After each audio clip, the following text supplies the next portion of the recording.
Et c'est parti pour une nouvelle histoire. Bonjour à tous, on se retrouve comme je l'ai dit pour une nouvelle histoire japonaise. Ça va être vachement cool parce que je la trouve vachement sympa et j'espère que tu vas la kiffer aussi avec une fin totalement surprenante. Vous êtes prêts? Alors on est parti. Ah oui, petit disclaimer avant de commencer, l'histoire se déroule pendant l'ère Bunmei au 15e siècle. Donc ne vous affolez pas si ça ne correspond pas avec ce qui se passe aujourd'hui concernant les femmes. Je vous préviens d'avance, ne faites pas les rageux en commentaire. Je le sais très bien, ça se passe au Moyen-Âge, au 15e siècle. On est d'accord avec ça? Alors on y va.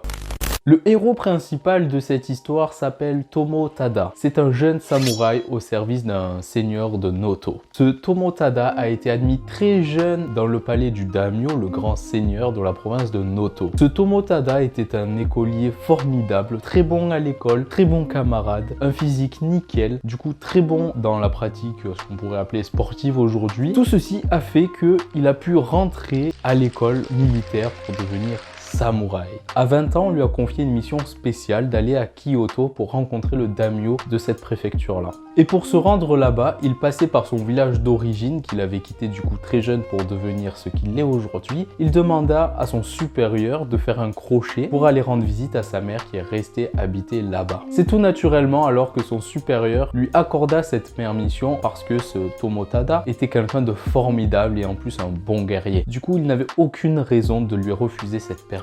Lorsqu'il se mit en route pour aller à son village d'origine Echizen, le pays était plongé dans une vague de froid sans précédent. Il neigeait sans s'arrêter, des mètres de neige recouvraient le paysage tout entier. Et bien que son cheval fût très fort et très vaillant, il avança toujours très lentement, ralenti bien évidemment par la neige. Tomotada avait planifié parfaitement son itinéraire puisqu'il connaît relativement bien la région car il en est issu. Et lors de son deuxième jour de marche, il fut très contrarié de voir qu'il ne pourrait pas aller là où il voulait pour y passer la nuit à cause des conditions météorologiques vraiment désastreuses. Et en plus de ça, une tempête de neige arriva. Du coup, son cheval n'avançait plus du tout, il était complètement épuisé et il dut finir le chemin à pied. La nuit tombée arriva, il aperçut au loin de la lumière et un feu de cheminée. Il y vit une vieille bicoque, on peut dire ça comme ça, une vieille hutte, une petite cabane, appelez ça comme vous voulez, en tout cas une habitation très modeste au milieu de la montagne. Du coup, il s'y rendit avec son cheval tout à fait épuisé. Tomotada gravit la colline pour arriver à la petite chaumière qu'il avait aperçue plus tôt. Il se rendit compte qu'elle était au milieu de magnifiques saules pleureurs.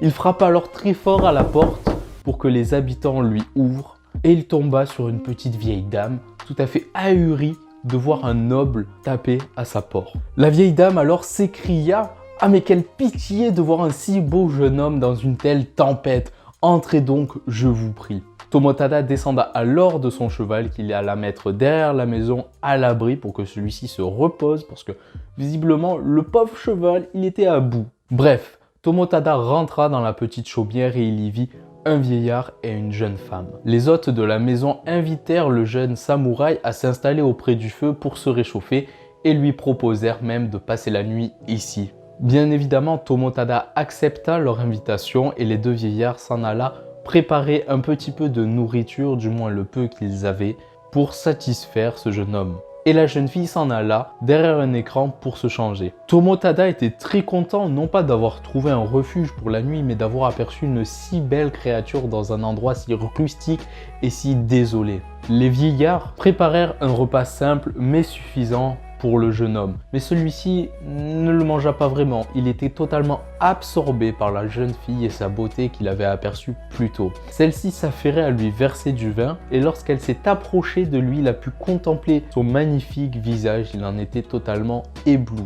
Il regardait attentivement les moindres gestes de la jeune fille et il les trouva d'une grâce exquise. Les vieillards s'excusèrent auprès de Tomotada concernant les manières de leur fille et lui expliquèrent que celle-ci s'appelle Aoyagi et qu'elle a grandi au sein des montagnes, qu'elle n'a jamais connu de noble et que ses manières peuvent être un peu gauches et maladroites. Mais Tomotada n'en avait que faire.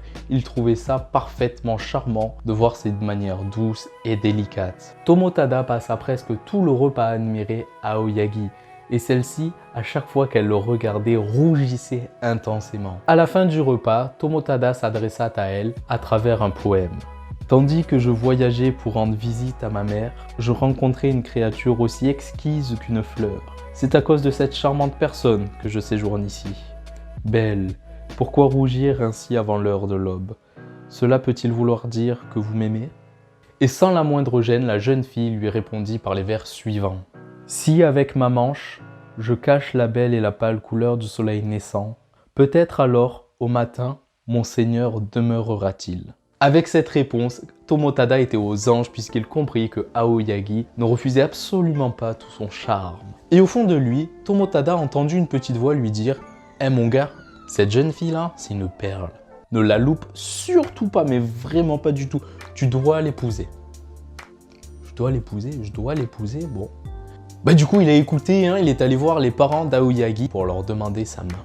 Les parents étaient totalement abasourdis par cette demande, parce qu'il faut bien que vous compreniez qu'ils accueillent un grand noble dans une petite chaumière, on va dire bien pourrie, bien rustique, à l'ancienne quoi. Ils n'ont que très peu à lui offrir, et lui, ils demandent leur fille en mariage pour l'élever à un rang extrêmement haut. Et les parents ne s'y attendaient pas du tout, ils sont totalement honorés de cette demande. Mais ils refusent cette demande en mariage tout simplement parce qu'ils pensent que leur fille n'est pas assez bien, ne peut pas convenir à un samouraï avec un tel rang de noblesse. Du coup, les parents se prosternent, remercient chaudement et chaleureusement Tomotada, mais déclinent.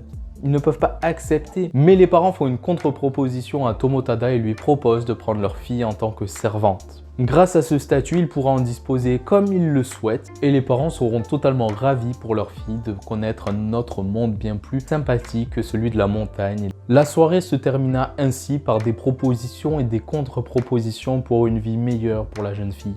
Tout le monde alla se coucher, l'esprit bien tourmenté. Le lendemain matin, la tempête de neige se calma et Tomotada préparait ses affaires pour repartir dans son périple, le conduisant jusqu'à Echizen pour voir sa mère, je vous le rappelle. Mais il n'était pas du tout satisfait de la contre-proposition des parents. Lui, il voulait Aoyagi pour épouse et Aoyagi, visiblement, le voulait aussi. Du coup, Tomotada fit une dernière proposition, il tenta le tout pour le tout. Il retourna voir les parents de la jeune fille, lui proposèrent une grosse somme d'or pour épouser leur fille. Bien qu'honorés par ce geste, les parents n'acceptèrent pas l'or du tout. Ils lui expliquèrent qu'ils vivent ici de manière très simple, ils n'achètent rien, ils n'ont besoin de rien, sauf de nourriture qu'ils produisent eux-mêmes et qu'ils stockent, qu'ils sont isolés et qu'il n'y a pas de commerce par ici. Du coup, ils n'ont pas besoin de l'or. Mais du coup, les parents sont quand même très honorés et le remercient chaleureusement. Quant à la proposition de mariage, les parents lui dirent ceci. Vous avez déjà notre fille en tant que servante et nous vous avons accordé le droit d'en disposer comme bon vous semble. Donc si vous voulez la marier, eh bien vous pouvez, puisque vous avez tous les droits sur elle. Encore une fois, je vous le rappelle, ça se passe au 15e siècle, ça peut paraître étrange, mais les mœurs étaient totalement différentes de ce que nous connaissons aujourd'hui.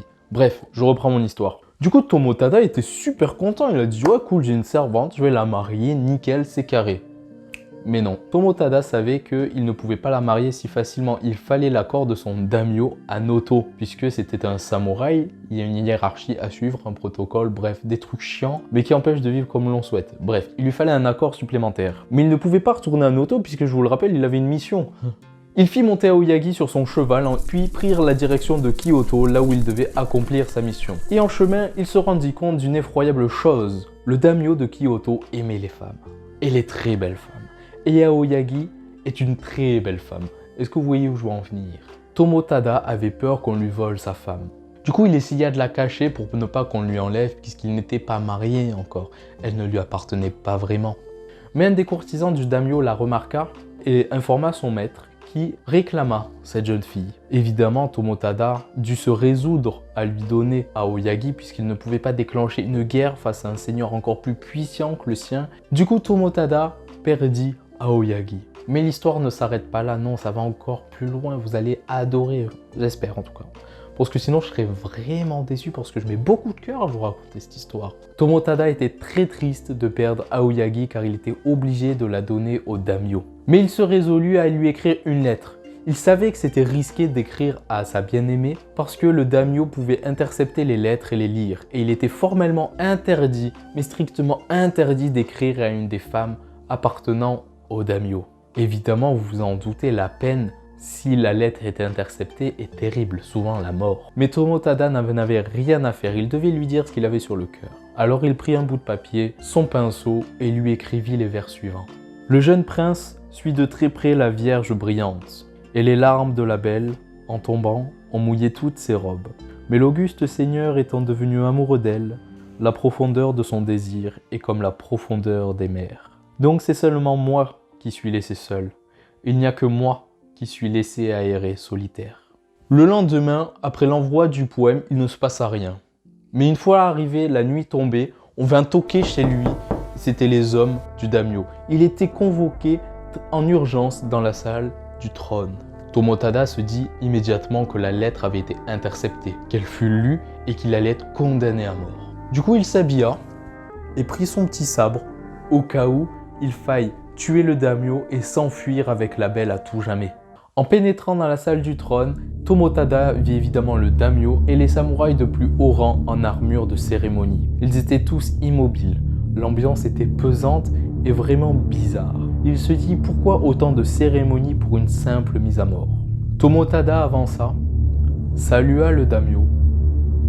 Puis le daimyo descendit de son trône, s'avança jusqu'à hauteur de Tomotada, l'invita à se relever et prononça les mots suivants. Le jeune prince suit de très près la Vierge brillante.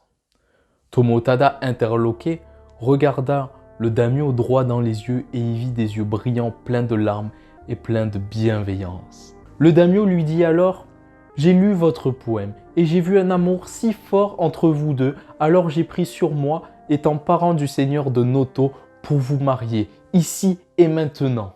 Tout est prêt, les cadeaux, les invités, tout est là, vous n'avez plus qu'à vous marier. » Et d'un seul coup, des panneaux s'écartèrent et il vit Aoyagi sapé de superbes robes de soie, prête à être mariée. Ainsi, la cérémonie eut lieu, une fête magistrale, pleine de bonheur et pleine d'amour. L'histoire de Tomotada et Aoyagi ne s'arrête pas ici, ils vécurent ensemble 4 ans, parfaitement heureux. Puis un beau jour, Aoyagi poussa un cri immense. Son mari accourut et lui demanda ce qui se passe. Elle était toute blanche et toute immobile. Elle lui dit simplement « Mon cher mari, notre relation aujourd'hui a été amenée grâce au pouvoir de l'univers. Mais nous serons réunis dans l'existence suivante, j'en suis certaine. » Son mari ne comprenait pas. Pas du tout.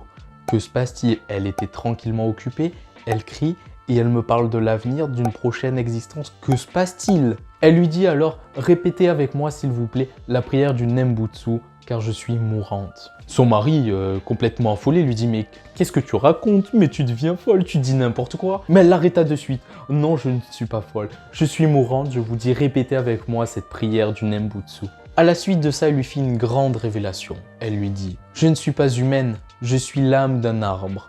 Mon sang est la sève d'un sol pleureur. » Et oui, je ne vous l'avais pas dit au début de l'histoire, mais Aoyagi veut dire sol vert. Aoyagi était donc l'âme d'un arbre qui s'était incarné en humaine. Elle lui expliqua que quelqu'un était en train de couper son arbre. Et puis petit à petit, elle disparut.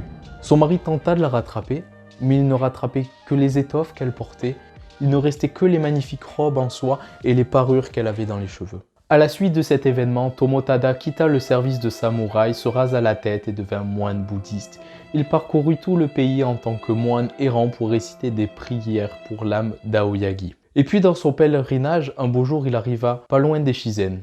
Et il se mit en quête de la demeure qu'il avait hébergée le fameux soir de la tempête et ce fameux soir où il avait vu pour la première fois Aoyagi. Mais il ne la retrouva pas. Il retrouva tous les sols pleureurs qui entouraient cette hutte, mais rien. Pas même les fondations, il n'y avait plus rien. Tout avait disparu. Puis, s'approchant, il vit 3 troncs de sol pleureurs, 2 vieux et un jeune qui venait tout juste d'être abattu. Voilà pour cette histoire, je te laisse là-dessus, je te laisse imaginer tout ce que tu veux, te donner toutes les réponses que tu veux, elles sont dans ta tête, dans ton imagination. J'adore cette histoire, le dénouement je trouve est totalement incroyable, non? Totalement mindfuck. Bref, quoi qu'il en soit, j'ai adoré te la raconter aujourd'hui. Pense à t'abonner, mets ton meilleur like, partage à tes potes pour me donner de la force. On se retrouve sur tous mes réseaux sociaux, Snapchat, Instagram et YouTube. Ah mais non, c'est TikTok. Ici c'est TikTok. Donc on se retrouve sur tous ces réseaux sociaux et puis à très bientôt pour de nouvelles histoires.